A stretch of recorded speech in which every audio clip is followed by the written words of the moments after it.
In this week's Jolt of Faith, we're going to continue with a theme that we've been talking about for the last few weeks on how we encounter the Lord in a more profound way.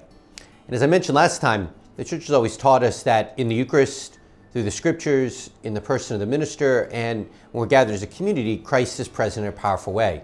So this week, I want to talk on encountering Christ in the scriptures. Now, I know as Catholics, the Bible is not our thing. We kind of think that's a Protestant thing. We've got to learn from our Protestant brothers and sisters to be more familiar with the Bible. Like them, we should have a familiarity not just from hearing it once a week at Mass, but from poring over it and digesting it and struggling with it ourselves. And that's what I'd like to talk about this week, how we can encounter that jolt of faith we need by being more familiar with the scriptures. There are countless ways this can happen. The Bible is not a novel we're meant to read from cover to cover. That's not the best way to do it.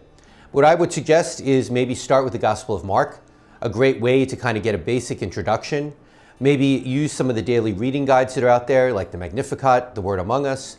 There are various ways that we can become more familiar, more comfortable, more aware of the power of God's Word that speaks to us in the Scriptures. To get that little jolt of faith we need in our lives. You know, by knowing and being familiar with how God has spoken in times past, makes us more aware of how He's speaking today. St. Jerome said a great line that I've always loved. Ignorance of the scriptures is ignorance of God. And Jerome hit it right on the head. If we don't know the scriptures, we're not going to know how God speaks and how God has acted in the past. And more than likely, we're going to miss Him in our own time because we don't know God's patterns. And that's why knowing the scriptures is so important. As St. Jerome said so aptly, when we're not familiar with the scriptures, we're not really familiar with God.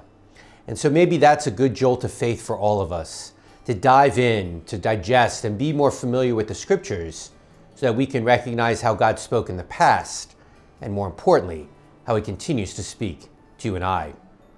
Not a sermon, not a homily, just a little jolt of faith we may all need in our lives this week.